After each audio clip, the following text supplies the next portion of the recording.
Hi friends, ഞാനിന്ന് വന്നിരിക്കുന്നത് വളരെ എളുപ്പത്തിൽ തയ്യാറാക്കാൻ പറ്റുന്ന ക്യാബേജ് മുട്ട തോരനുമായിട്ടാണ്. ഇതാദ്യമായി നമുക്ക് ഇതുപോലെ ഒരു ക്യാബേജ് എടുത്തിട്ട് അരിഞ്ഞെടുക്കാം. അതിനുശേഷം നമുക്ക് ഒരു മീഡിയം സൈസ് സവാള ചെറുതായി അരിഞ്ഞ് എടുക്കാം. അതിനുശേഷം ഒരു പച്ചമുളക്, നിങ്ങളുടെ എരിക്ക് ആവശ്യത്തിന് ഉള്ള പച്ചമുളക് എടുക്കണം കേട്ടോ. നമുക്കിവിടെ എരിവ് കുറവ് മതി, അതുകൊണ്ടാണ് ഒരെണ്ണം എടുത്തത്. ഇനി നമ്മൾ അരപ്പിലും പച്ചമുളക് ചേർക്കുന്നുണ്ട്. നമുക്ക് ആവശ്യത്തിനുള്ള പച്ചമുളകും കൂടെ അതിലോട്ടൊന്ന് അരിഞ്ഞ് ചേർക്കണം.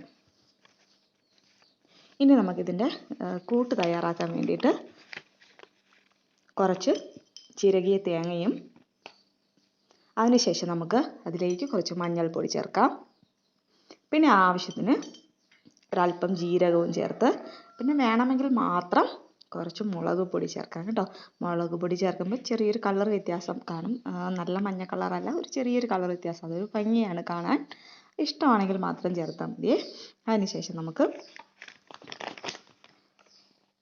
കുറച്ച് വെളുത്തുള്ളി ചേർത്ത് കൊടുക്കാം. പിന്നെ നമുക്ക് എരിവിനാവശ്യമായിട്ടുള്ള പച്ചമുളകും നമുക്ക് ചേർത്ത് കൊടുക്കാം. അതിനുശേഷം നമുക്ക് ഒരല്പം കറിവേപ്പിലയും കൂടെ ചേർത്ത് ഈ മിക്സിയിലൊന്ന് നന്നായിട്ട് അരയ്ക്കേണ്ട, ജസ്റ്റ് ഒന്ന് ചെറുതായിട്ടൊന്ന് അരച്ചെടുത്താൽ മാത്രം മതി.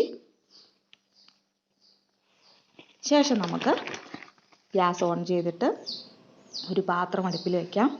അതിനുശേഷം അതിലേക്ക് എണ്ണ ഒഴിക്കാം. ഞാനിവിടെ വെളിച്ചെണ്ണയാണ് ഒഴിക്കുന്നത്. നമുക്ക് ആവശ്യത്തിനുള്ള വെളിച്ചെണ്ണ ഒഴിച്ച ശേഷം അതിലേക്ക് കുറച്ച് കടുക് ഇട്ട് കൊടുക്കാം.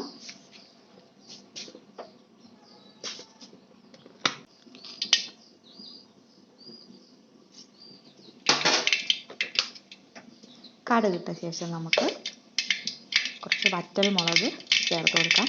നല്ല ഭംഗിയായിട്ട് നമ്മുടെ ക്യാബേജ് തോരൻ കാണാൻ ഈ വറ്റൽ മുളക് ഇട്ടാൽ നന്നായിരിക്കും.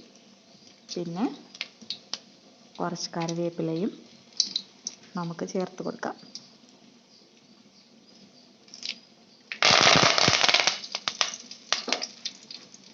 ശേഷം നമുക്ക് നേരത്തെ അരിഞ്ഞ് വെച്ചിരിക്കുന്ന ക്യാബേജും സവാളയും പച്ചമുളകും കൂടെ അരിഞ്ഞ് വെച്ചിരിക്കുന്ന ആ മിക്സ് നമുക്ക് ചേർത്ത് കൊടുക്കാം. അതിനുശേഷം അതിനൊന്ന് നന്നായിട്ടൊന്ന് ഇളക്കി യോജിപ്പിച്ച് കൊടുക്കണം.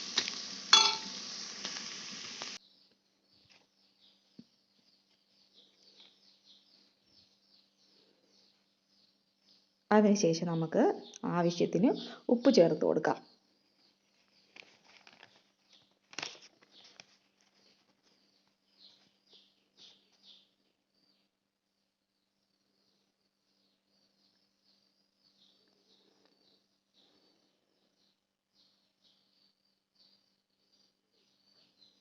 ഉപ്പും കൂടെ ചേർത്ത് നന്നായിട്ടൊന്ന് ഇളക്കിയതിന് ശേഷം നമുക്കിതിനെ മൂടി വെച്ച് വേവിക്കാം.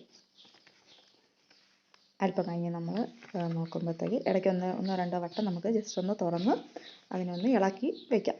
അതിനുശേഷം നമുക്ക് ഇതൊന്ന് വെന്ത ശേഷം കുറച്ച് നമ്മൾ നേരത്തെ എടുത്ത് വച്ചിരിക്കുന്ന അരപ്പും കൂടെ ചേർത്ത് നന്നായിട്ടൊന്ന് മിക്സ് ചെയ്യണം.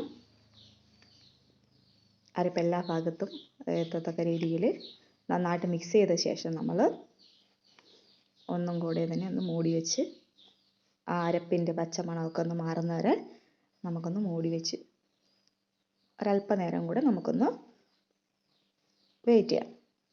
ശേഷം നമ്മളൊരു മുട്ട പൊട്ടിച്ച് ഈ കൂട്ടിലേക്ക് നമുക്ക് ഒഴിച്ചു കൊടുക്കാം.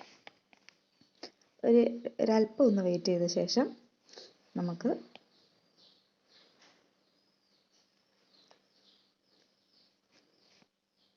മുട്ടയെ നമ്മുടെ ക്യാബേജിൽ ഫുള്ളും ആക്കത്തക്ക രീതിയിൽ ഒന്നുകൂടെ ഒന്ന് നന്നായിട്ടൊന്ന് മിക്സ് ചെയ്ത് വെക്കാം. അതിന് ശേഷം നമുക്കിനി ഒരുപാട് സമയമൊന്നും വെച്ചേക്കണ്ട. ജസ്റ്റ് ഒന്ന് മിക്സ് ചെയ്ത് ഒരു മിനിറ്റോ കൂടെ വച്ചിട്ട് നമുക്കത് എടുക്കാം. വളരെ എളുപ്പത്തിൽ തയ്യാറാക്കാൻ പറ്റുന്ന ഒരു തോരനാണിത്. നല്ല ടേസ്റ്റാണ്. ഈ മുട്ടയൊക്കെ ഇടുന്നത് കൊണ്ട് നല്ല ടേസ്റ്റാണ് കേട്ടോ. താല്പര്യമുള്ളവർക്ക് മുട്ട ഇടാം, ഇല്ലാത്തവർക്ക് മുട്ട ചേർക്കാതെയും നമുക്ക് ചെയ്യാൻ പറ്റും. നിങ്ങൾക്ക് എൻ്റെ വീഡിയോ ഇഷ്ടപ്പെടുകയാണെങ്കിൽ ഒന്ന് സബ്സ്ക്രൈബ് ചെയ്യണേ, ലൈക്കും ഷെയറും കമൻറ്റും ചെയ്യണേ. ഇനി ഇതുപോലത്തെ വീഡിയോസായിട്ട് ഞാൻ വീണ്ടും വരും. Thank you.